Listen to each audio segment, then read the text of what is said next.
ദൈവ തിരുനാമം മഹത്വപ്പെടട്ടെ. Bible reading പ്രോഗ്രാമിൽ സംബന്ധിക്കുന്ന ഏവർക്കും കർത്തൃ നാമത്തിൽ സ്നേഹവന്ദനം ഒരിക്കൽ കൂടി അറിയിക്കട്ടെ. ന്യായാധിപന്മാരുടെ പുസ്തകത്തിൽ നിന്ന് നമ്മൾ വായിച്ചുകൊണ്ടിരിക്കുന്നു. കഴിഞ്ഞ ദിവസങ്ങളിലായി നമ്മൾ ചിന്തിക്കുന്നത് ശിംശോൻ എന്ന് പറയുന്ന ഒരു ന്യായാധിപനെ കുറിച്ചാണ്. നാസ്രവ്രതക്കാരനായി ദൈവത്താൽ വിളിക്കപ്പെട്ടവനും തിരഞ്ഞെടുക്കപ്പെട്ടവനും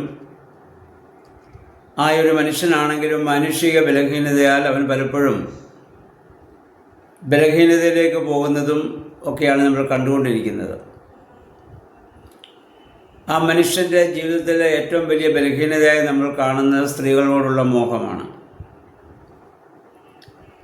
അവൻ ഇപ്പോൾ ഗസ്സ എന്ന് പറയുന്ന ഒരു സ്ഥലത്ത് ചെന്ന ഒരു വ്യഭിചാരിണിയായ സ്ത്രീകളുടെ കൂടെ താമസമാക്കുകയാണ്. നാസ്രവ്രതക്കാരൻ്റെ എത്രയോ അധപ്പതനമായ ഒരു അവസ്ഥയാണത്. നമുക്കത് മനസ്സിലാക്കണം. ഇത് പഴയ നിയമ കാലമാണ്. അന്ന് ദൈവത്തിൻ്റെ പൂർണ്ണമായ വെളിപ്പെടുതൽ മനുഷ്യന് ലഭിച്ചിട്ടില്ല. അതിൻ്റേതായ ചില സാഹചര്യങ്ങളും കുറവുകളൊക്കെ ഉണ്ട്. എന്നാൽ അത് ലഭിക്കാത്ത കാലത്ത് തന്നെ ജോസഫ് എത്രയോ നീതിപൂർവം പ്രവർത്തിച്ചു ദൈവസന്നിധിയിലെന്ന് നമ്മൾ കഴിഞ്ഞ ദിവസം നമ്മൾ ചിന്തിച്ചതാണ്. പക്ഷേ ശിംശോൻ അത് സാധിക്കുന്നില്ല. അവൻ അവിടെ നിന്ന് അതിനുശേഷം പിന്നീട് ദലീല എന്ന് പറയുന്ന മറ്റൊരു സ്ത്രീയിൽ അദ്ദേഹം ആകൃഷ്ടനാവുകയും അവളുമായുള്ള ബന്ധം അദ്ദേഹം സ്ഥാപിക്കുകയും ചെയ്യുകയാണ്. ദൈവം പല പ്രാവശ്യം അവൻ്റെ മനസ്സാക്ഷിയോട് സംസാരിച്ചിട്ടുണ്ടാവാം, നീ ഇങ്ങനെ ചെയ്യരുത്, നീ നാസ്രവ്രതക്കാരനാണ്, നീ തിരഞ്ഞെടുക്കപ്പെട്ടവനാണ്, നീ വ്യത്യസ്തനാണ്. പക്ഷെ അതിനൊന്നും ഉൾക്കൊള്ളുവാൻ അവൻ്റെ ജഡമോഹം അവനെ അനുവദിക്കുന്നില്ല. ജഡത്തെ മറ്റുള്ളവരെയൊക്കെ കൊല്ലാനുള്ള ശക്തി അവനുണ്ട്. പക്ഷെ അവൻ്റെ ജഡമോഹത്തെ കീഴ്പ്പെടുത്താനുള്ള ശക്തി അവന് ലഭിക്കാതെ പോകുകയാണ്. അവനെ ദൈവം ഉപയോഗിക്കുന്നതിൽ അവന് അഭിമാനം കൊള്ളുന്നുണ്ടാവാം. പ്രത്യേക സന്ദർഭങ്ങളിൽ വലിയ വീരപ്രവൃത്തികൾ ചെയ്യാൻ ദൈവം അവനെ ഉപയോഗിക്കുന്നുണ്ട്. അതിൽ അവന് അഭിമാനമുണ്ടാവാം. ദൈവം നമ്മളെ ഉപയോഗിച്ചു എന്ന് വിചാരിച്ച് നമ്മളാരും സ്വർഗരാജ്യത്തിന് അവകാശികളാവുകയില്ല. മത്തായിയുടെ സുവിശേഷം 7-ാം അധ്യായത്തിൻ്റെ 17 മുതലുള്ള വാക്യങ്ങൾ വായിക്കുക. നമ്മുടെ കർത്താവ് പറയുന്നു, വൃക്ഷത്തെ ഫലം കൊണ്ടറിയാം. എന്നെ കർത്താവേ കർത്താവേ എന്ന് പറയുന്ന ഏവനുമല്ല, എൻ്റെ പിതാവിൻ്റെ ഇഷ്ടം ചെയ്യുന്നവനാണ് ദൈവരാജ്യത്തിൽ പ്രവേശിക്കുക. എന്നിട്ട് പറയുന്നു, ആ നാളിൽ കർത്താവിൻ്റെ മഹത്വ പ്രത്യക്ഷയുടെ ദിവസത്തിൽ പലരും കർത്താവിൻ്റെ അടുത്തു എന്ന് പറയും, കർത്താവേ നിൻ്റെ നാമത്തിൽ ഞങ്ങൾ പ്രവചിച്ചു, നിൻ്റെ നാമത്തിൽ വീര്യപ്രവർത്തികളെ ചെയ്തു, അത്ഭുതങ്ങളെ പ്രവർത്തിച്ചു എന്നൊക്കെ പറയും. അന്ന് ഞാൻ അവരോട് തീർത്തു പറയും, ഞാൻ ഒരു നാളും നിങ്ങളെ അറിഞ്ഞിട്ടില്ല, അധർമ്മം പ്രവർത്തിക്കുന്നവരെ എന്നെ വിട്ടുപോകുവിനെന്ന് ഞാൻ അവരോട് തീർത്തു പറയും. കാരണം ദൈവത്തിൻ്റെ നാമം അവർ ഉപയോഗിച്ച് പല വീര്യപ്രവർത്തികൾ ചെയ്തിട്ടുള്ളവരാണ്. പക്ഷെ അവരും ദൈവവുമായിട്ടുള്ള ഒരു വലിയ ബന്ധമില്ല. ദൈവത്തിൻ്റെ നാമത്തിൻ്റെ ശക്തി കൊണ്ട് പലതും അവർക്ക് ചെയ്യാൻ സാധിച്ചേക്കാം. ദൈവകരങ്ങളിലെ ഉപകരണമായി ദൈവം അവരെ ഉപയോഗിച്ചിട്ടുണ്ടാവാം. എന്നാൽ അവരുടെ വ്യക്തിപരമായ ജീവിതത്തിലെ വിശുദ്ധിയാണ് ദൈവം അവരെ അംഗീകരിക്കുന്നതും സ്വർഗരാജ്യത്തിന് അവകാശികളാകാനുള്ള മാർഗമായിട്ട് മാറുക. ഇവിടെ ശിംശോൻ്റെയും ജീവിതത്തിൽ അത് തന്നെയാണ് നമ്മൾ കാണുന്നത്. ദൈവം അവനെ ഉപയോഗിക്കുന്നുണ്ട്, പക്ഷേ അവന് നീതിപൂർവം ജീവിക്കുവാൻ സാധിക്കുന്നില്ല എന്നുള്ളതാണ്. ആ ദലീല എന്ന് പറയുന്ന സ്ത്രീയുടെ അടുത്ത് ചെന്നപ്പോൾ ഫെലിസ്ത്യർ അവൾക്ക് 1001 വെള്ളി നാണയങ്ങൾ കൊടുത്ത് അവൻ്റെ ആ ശക്തി എവിടെ നിന്ന് അറിയാൻ വേണ്ടി അവിടെ ശ്രമിക്കുന്നുണ്ട്.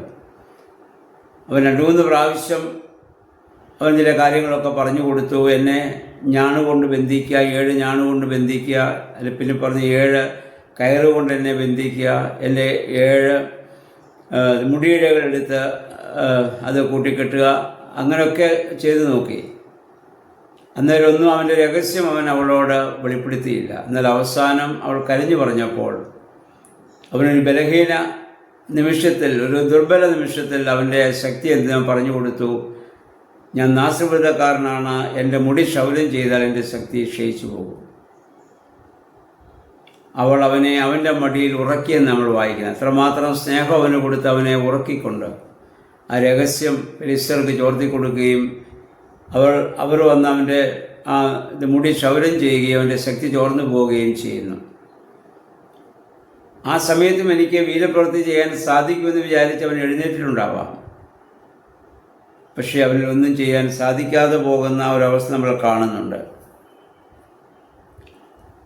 ശക്തനായ ഒരു വിമോചകൻ, ഒരു ന്യായാധിപൻ ജഡികമായ വികാരങ്ങൾക്ക് വിധേയമായി അതിനടിമയായി പോകുന്ന സാഹചര്യമാണ് ശിംശോൻ്റെ ജീവിതത്തിൽ നമ്മൾ കാണുന്നത്.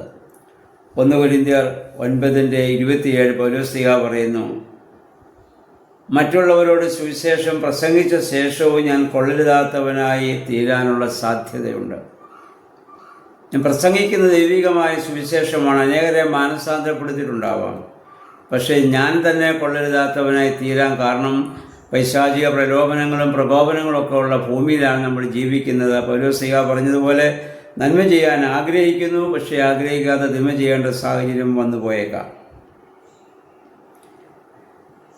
അപ്പോൾ നമ്മൾ മനസ്സിലാക്കേണ്ടത്, നമ്മുടെ ശരീരത്തെ നിയന്ത്രിക്കുവാനുള്ള ശക്തി ദൈവം നമുക്ക് തന്നിട്ടുണ്ട്. നമ്മുടെ അവയവങ്ങളെ എങ്ങനെ വിനിയോഗിക്കണം, അവയവങ്ങളുടെ ആഗ്രഹം അനുസരിച്ച് നമുക്കതിന് വിട്ടുകൊടുക്കാനാവില്ല. ശരീരത്തെ എനിക്ക് നിയന്ത്രിക്കാൻ ശരീരം ആഗ്രഹിക്കുന്നതെല്ലാം ശരീരത്തിന് കൊടുക്കാതെ ശരീരത്തിന് ആവശ്യമുള്ളത് ശരീരത്തിന് കൊടുക്കാൻ നമുക്ക് സാധിക്കണം. നമ്മൾ ഭക്ഷണം കഴിക്കുന്നു, ശരീരത്തിന് ഭക്ഷണം ആവശ്യമാണ്. ശരീരത്തിൻ്റെ ആഗ്രഹപ്രകാരം ഭക്ഷണം കഴിക്കാൻ പാടില്ല, എന്നാൽ ശരീരത്തിന് ആവശ്യമായ ഭക്ഷണം നമ്മൾ കൊടുക്കണം. നമുക്ക് നാവുണ്ട്, സംസാരിക്കാനുള്ള കഴിവുണ്ട്. നാവ് വിചാരിക്കുന്നത് പോലെ സംസാരിക്കാൻ പാടില്ല, ആ സംസാരത്തെ നമ്മൾ നിയന്ത്രിക്കണം. നമുക്ക് കൈയുണ്ട്, കാലുണ്ട്, അവയവങ്ങളുണ്ട്, അതൊക്കെ പ്രവർത്തിക്കുന്നുണ്ട്. അവയുടെ ഇഷ്ടമനുസരിച്ച് പ്രവർത്തിക്കാൻ അവയെ വിട്ടുകൂടാ. നമ്മുടെ ഇഷ്ടമനുസരിച്ച് അതിനെ നമുക്ക് പ്രവർത്തിപ്പിക്കുവാൻ സാധിക്കണം. അതുപോലെ തന്നെ എല്ലാ കാര്യങ്ങളും അങ്ങനെ നമ്മുടെ വികാരങ്ങളെയും ഒക്കെ നമുക്ക് നിയന്ത്രിക്കുവാനായിട്ട് സാധിക്കണം. അങ്ങനെയുള്ള മനുഷ്യനെ മാത്രമേ ദൈവപുരുഷൻ എന്ന് പറയാൻ സാധിക്കുകയുള്ളൂ.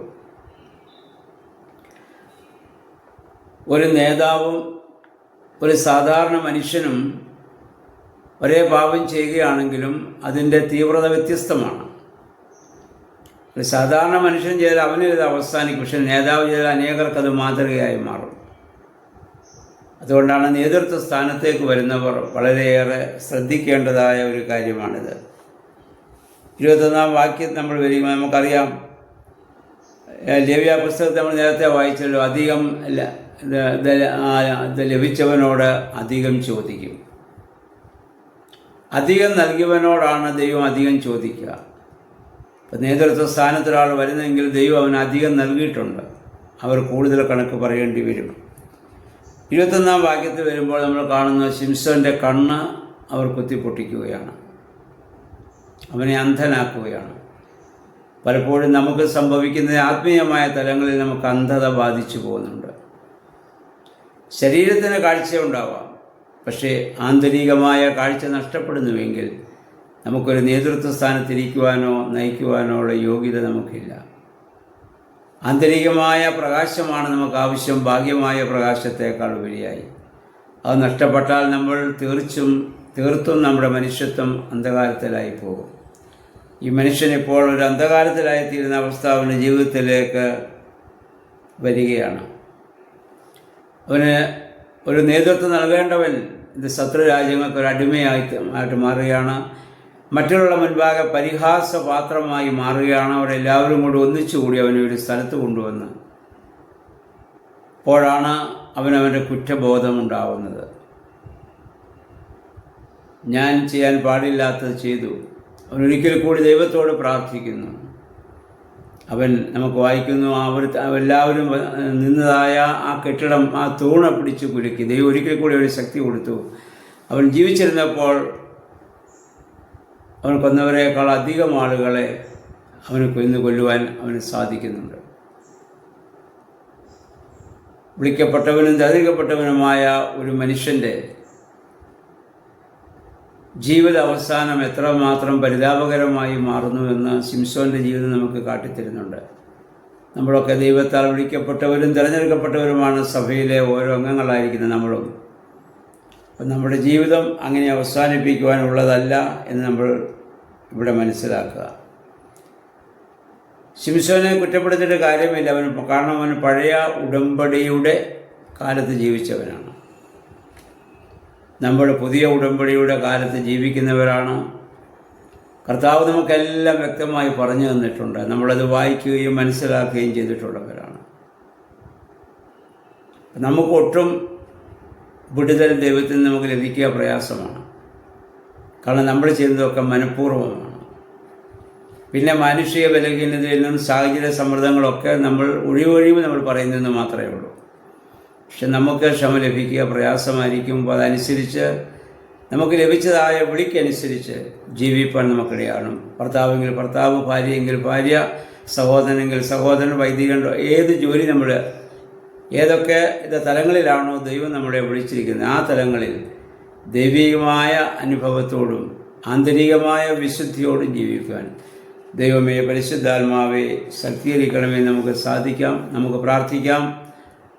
വേദപുസ്തക വായനകളും പ്രാർത്ഥനകളും നോമ്പനുഷ്ഠാനങ്ങളും അതിന് നമ്മെ സഹായിക്കുമാറാകട്ടെ.